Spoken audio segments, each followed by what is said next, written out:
प्यारे विद्यार्थियों, नववर्ष की बहुत बहुत शुभकामनाएं। आज जैसा कि शीर्षक से विदित है, जयशंकर प्रसाद की बहुत प्रसिद्ध ऐतिहासिक कहानी आकाशदीप का हम तात्विक विवेचन करेंगे। तात्विक विवेचन का आशय कि कथा के अंदर किसी भी एक कहानी में किन किन तत्वों को होना चाहिए और वो तत्व आकाशदीप कहानी में जयशंकर प्रसाद ने किस रूप में और किस हद तक प्रयुक्त किए हैं, ये हम आज की कहानी के माध्यम से समझेंगे। आकाशदीप एक ऐतिहासिक कहानी है और जयशंकर प्रसाद का जो साहित्य है, चाहे वो उपन्यास हो चाहे वो कहानियाँ हो, उनका हमेशा ध्यान इतिहास पर केंद्रित रहा है। जब जयशंकर प्रसाद लिख रहे थे उस समय भारतीयों के अंदर एक हीन भावना थी कि हमारा इतिहास गौरवमय नहीं रहा, अंग्रेज हमारी तुलना में सदा ही अच्छे थे, या गोरे जो हैं वो काले लोगों की तुलना में श्रेष्ठ होते हैं। इस हीन भावना को दूर करने के लिए जयशंकर प्रसाद ने पूरी कोशिश की और ज़्यादातर गुप्तकालीन साहित्य को या गुप्तकालीन संस्कृति को हमारे सामने रखने की कोशिश की। आकाशदीप कहानी में चूँकि आज हम उसके जो तत्व हैं उन पर ही ध्यान केंद्रित करेंगे, तो सबसे पहले हम कहानी का सबसे पहला जो तत्व वो कथा होता है, या जिसको हम कथा वस्तु कहते हैं, कथानक कहते हैं। ये जो कहानी है, इस कहानी का जो कथानक है वो बहुत अधिक लंबा चौड़ा नहीं है। यहाँ पर एक दो पात्र आपके सामने, एक चंपा और दूसरा बुद्धगुप्त। चंपा जो है वो बुद्धगुप्त को चाहती है, लेकिन उसको भ्रम हो जाता है और वो उस भ्रम को पालकर ये समझने लग जाती है कि वो जो बुद्धगुप्त जिसको वो चाहती है वो उसके पिता का घातक है, और ये सोचकर मन ही मन में वो उससे घृणा करने लगती है। अब यहाँ पर दो स्थितियाँ हैं, एक तरफ वो उसे चाहती है यानी उसे प्यार करती है, और दूसरी तरफ उससे अंदर ही अंदर इस बात की घृणा हो गई है कि वो उसने उसके पिता को मारा है। अब दो विरोधी भावों को लेकर और वो इस कहानी में किस तरह से जी रही है, इसका वर्णन इसमें है। बहुत सुंदर ढंग से इस कहानी को उन्होंने लिखा है कि प्यार और घृणा दोनों किस तरह से साथ साथ चलती हैं, और चंपा अपने प्रेमी बुद्धगुप्त को स्वदेश लौट जाने की खुशी खुशी अनुमति दे देती है, लेकिन खुद नहीं जाना चाहती। खुद उसी द्वीप पर जहाँ पर वो रह रही है, वहाँ के लोग बड़े भोले वाले हैं, सीधे हैं, इसलिए वो चाहती है कि जब तक वो जीवित रहे उन भोले भाले लोगों की या उस क्षेत्र के लोगों की वो सेवा करती रहे, इसलिए वो वहीं पर रह जाती है। कथा का जब आरंभ होता है तो अच्छी कहानी वो मानी जाती है जिसके अंदर कथा जब शुरू हो तो पहले संवाद से ही हमारे अंदर जिज्ञासा पैदा हो जाए, पहला संवाद ही हमारी जिज्ञासा को जगा दे, और आकाशदीप कहानी में ऐसा हुआ है। शुरुआत भी संवादों से और संवाद भी इस तरह से कि हमारे अंदर शुरू से ही वो जिज्ञासा पैदा कर देते हैं। बहुत अच्छे ढंग से कथा आगे बढ़ी है और अंत तक निष्कर्ष के रूप में यानी फल प्राप्ति के साथ में कहानी का अंत हुआ है।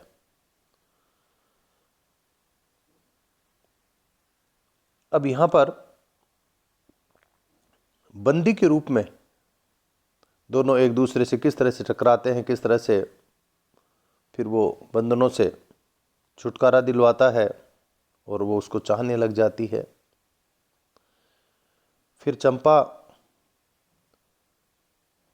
और जो मुख्य पात्र है इसका बुद्धगुप्त, दोनों 5 वर्ष तक साथ रहते हैं और चंपा उसे चाहती है, उसे प्रेम करती है और साथ ही साथ वह अपने कर्तव्य पथ पर भी अटल है। वह केवल भावना में बंधी हुई नहीं है। आगे चलकर बुद्ध देव का वापस देश लौट जाना। कुल मिलाकर कहानी हर एक प्रसंग में बंधी हुई प्रतीत होती है और शीर्ष तक जाती है। कहानी के शुरू से लेकर, चाहे वो उसका मध्य भाग हो चाहे उसका अंत हो, हर समय उसके अंदर कौतूहलता कि देखें अब क्या होता है और रोचकता बराबर बनी रहती है। तो कथा की दृष्टि से संक्षिप्तता है इसके अंदर, छोटी कहानी है और सिद्धांतों को पालने वाली कहानी है। पात्र अच्छे हैं और पात्र अपने सिद्धांतों के साथ जीवन जीते हैं। कुल मिलाकर अच्छी कहानी है। इसके बाद में कहानी का अगला जो तत्व है पात्र और चरित्र चित्रण, उसकी दृष्टि से यदि हम देखें तो मैंने स्पष्ट कर ही दिया कि नायक के रूप में बुद्धगुप्त और नायिका चंपा है और ये 2 ही पात्र हैं। इसके अलावा जो पात्र हैं, कई पात्र छोटे मोटे आते हैं सामने, जैसे मणिभद्र आता है, एक नायक नाम का पात्र आता है, प्रहरी आता है, द्वीपवासी आता है, चंपा के पिता का वर्णन आता है। तो ये वो सारे के सारे यूं कह लीजिए कि गौण पात्र हैं। इनमें ऐसा कोई भी पात्र नहीं है जिसका चरित्र चित्रण हुआ है, जिसका चरित्र हमारे सामने लंबा चौड़ा आया है। यानी 2 ही चरित्र हैं आपके सामने, एक तो चंपा और दूसरा बुद्धगुप्त। और इन दोनों का चरित्र में कई विशेषताएं हमें देखने को मिलती हैं। ज़्यादा जो प्रभावी चित्र है या चरित्र है वो है चंपा का। चंपा के अंदर बहुत दया भावना है, सेवा भावना है, लोगों की सेवा करना चाहती है और वो एक सच्ची प्रेमिका है। उसके अंदर जो एक स्वाभाविक रूप से महिला में ममता का गुण होता है, वो ममता का गुण भी उसके अंदर विद्यमान है। और उसके जो आकर्षक उसका जो व्यक्तित्व है, उस व्यक्तित्व के कारण वहाँ के जो भोले वाले लोग हैं उनके बीच वो एक आकर्षण का केंद्र बन जाती है। दूसरी तरफ बुद्धगुप्त जो है, उसके अंदर जो पुरुष में गुण होना चाहिए वीर और साहस का, वो उसके अंदर देखने को है। और वह एक प्रेमी है और प्रेमी होकर और पिता का घातक है। पुरुषार्थ और उसके अंदर जो पुरुषार्थ और तो व्यक्ति का जो मूलभूत गुण होता है वो उसके अंदर विद्यमान है, फिर भी वह आखिर में यूं कह लीजिए कि चंपा से दूर हो जाता है मन से। वो नास्तिक व्यक्ति है, धर्म में और ईश्वर में वो विश्वास नहीं करता। कुल मिलाकर ये जो 2 पात्र हैं इनका अच्छी तरह से चरित्र चित्रण किया गया है। इसके बाद अगले तत्व के रूप में हम जैसे लेते हैं संवाद, जिसको कथोपकथन भी कहा जाता है। अब कथोपकथन या संवाद कहानी के लिए कहा जाता है कि कहानी में जो संवाद हैं वो छोटे छोटे होने चाहिए, वो आकर्षक होने चाहिए, उनमें रोचकता होनी चाहिए, उनकी भाषा अच्छी होनी चाहिए, उनमें प्रवाह होना चाहिए। तो ये सारे के सारे गुण हम देखते हैं कि इस कहानी के जो संवाद हैं उनके अंदर पाए जाते हैं। संवादों के लिए जरूरी है कि पात्रों की संख्या बहुत अधिक नहीं होनी चाहिए, वो इसमें है। पात्र नामात्र के हैं, बहुत कम हैं और संवाद छोटे छोटे हैं,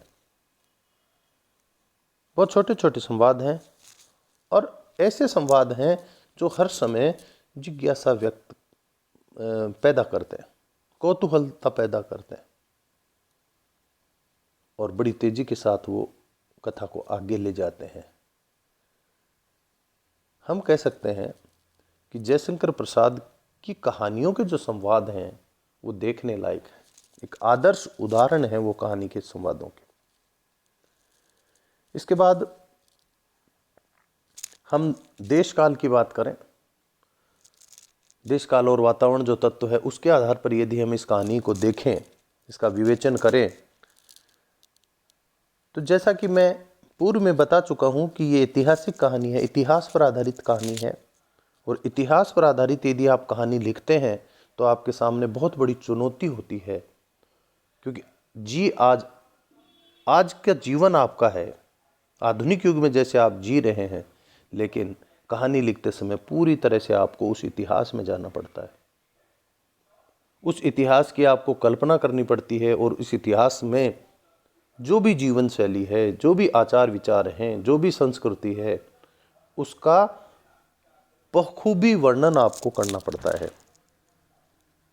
और यहाँ पर प्रसाद जी के अंदर वो गुण विद्यमान है। वो वातावरण निर्माण करने में माहिर हैं। उनकी जो कहानियाँ हैं उनके अंदर आप कोई सी भी कहानी देख लीजिए, आकाशदीप की बात मैं नहीं कर रहा, हर एक कहानी इतनी अच्छे ढंग से है कि उसके अंदर प्रकृति का बहुत सुंदर उन्होंने चित्रण किया है और वातावरण को इस तरह से बना दिया है जैसे हम थोड़ी देर के लिए हम खुद भूल जाते हैं कि हम कहाँ जी रहे हैं। तो इस कहानी को यदि आप देखें तो इसके अंदर बहुत सुंदर तरीके से प्रकृति चित्रण है, क्योंकि वो प्रकृति प्रेमी है, छायावादी कवि हैं। तो ऐसे में प्रकृति का यदि वो वर्णन नहीं करें, ये कैसे संभव है। तो इनकी जो कहानी है और उनका जो देश का वातावरण है उसमें एक तरह से कहें कि प्रभाव है, या प्रभावी ढंग से उन्होंने इसको प्रस्तुत किया है। चित्रात्मक इनकी शैली है, वर्णन इतना सटीक है कि हमारी आंखों के सामने या हमारे कानों से जो ही वो हम संवाद सुनते हैं या पढ़ते हैं तो हमारे सामने चित्र प्रस्तुत हो जाता है। जीवंतता है इनके संवादों में और इनके वर्णन में। तो देश काल और वातावरण का इन्होंने बखूबी निर्वहन किया है।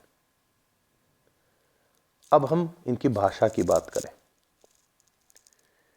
तो कहानी की जो भाषा है वो स्पष्ट है कि साहित्यिक भाषा है और खड़ी बोली है, खड़ी बोली हिंदी है। तो खड़ी बोली में इन्होंने कहानी लिखी है और इस कहानी में बहुत सारे तत्सम शब्द प्रयुक्त किए हैं, क्योंकि संस्कृत के निकट थे ये जयशंकर प्रसाद जी। ऐसे में तत्सम शब्द आना स्वाभाविक है और यही कारण है कि जो भी पात्र इनका बोल रहा है वो तत्सम प्रधान भाषा बोल रहा है।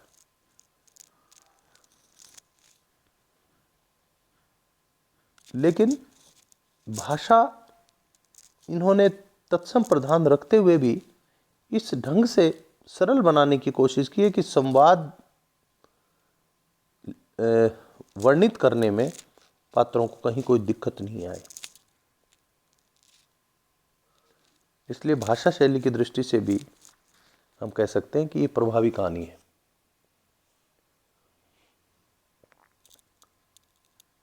अब बात करें हम उद्देश्य की।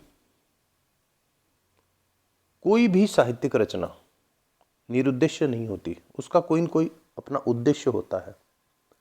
तो जयशंकर प्रसाद की आकाशदीप जो कहानी है उसका अपना उद्देश्य है। वो चाहते हैं कि वो एक ऐसी नारी पात्र का चित्र समाज के सामने प्रस्तुत करें जिससे कोई भी उसको देखने वाला, उसको सुनने वाला उससे प्रभावित हो, और ऐसा उन्होंने बखूबी इसमें किया है। एक ऐसी नारी पात्र जिसके हृदय में प्रेम भी है और घृणा है। अब दोनों विपरीत भाव हैं, देखिए आप, दोनों में टकराहट होना स्वाभाविक है। तो ये जो टकराहट है, ये जो द्वंद्व है, इस द्वंद्व का उन्होंने बखूबी चित्रण प्रस्तुत किया और इस द्वंद्व को दिखाना इनका एक उद्देश्य है कि किस तरह से चंपा उसे बंदी बनवा लेने और इसके जो और पात्र हैं मणिभद्र, उसके प्रति उसकी नाराजगी, वह अपने बुद्धगुप्त जो पात्र है, मुख्य पात्र नायक, उसके प्रति वो आकृष्ट है। तो ये जो विरोधी जो विचार हैं, विरोधी विचारों की जो टकराहट है, उनको प्रभावी ढंग से प्रस्तुत करना यहाँ प्रसाद जी का उद्देश्य था। एक उद्देश्य हो सकता है कि इतिहास से वो हमें अवगत करवाना चाहते हैं, ऐतिहासिक पृष्ठभूमि में, इसलिए उन्होंने ये कहानी लिखी। वो ये चाहते हैं कि हम जहाँ भी रहें प्रेम के साथ रहें, प्रेम का वातावरण रखें, घुल मिल कर रहें। तो इस नारी पात्र के माध्यम से ऐसा ही वातावरण उन्होंने सृजित किया।